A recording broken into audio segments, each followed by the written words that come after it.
cherish the spirit means that we won't treat people as tools. It means to treat people as the objective, the tool to achieve happiness. For each and every person, that tool is Atomy. Our lives change depending on how we think. Who can build your future? Only you can. You must map out your own future. Your future depends on how you map it out. Once you map out your future, where should you stand?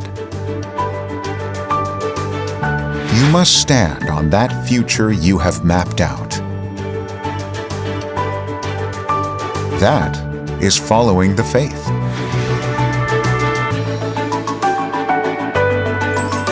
Your vision should be in high, but you must stay humble.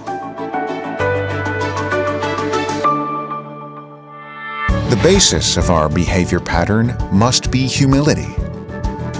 It is very important to serve in humility. Our duty is to serve in humility.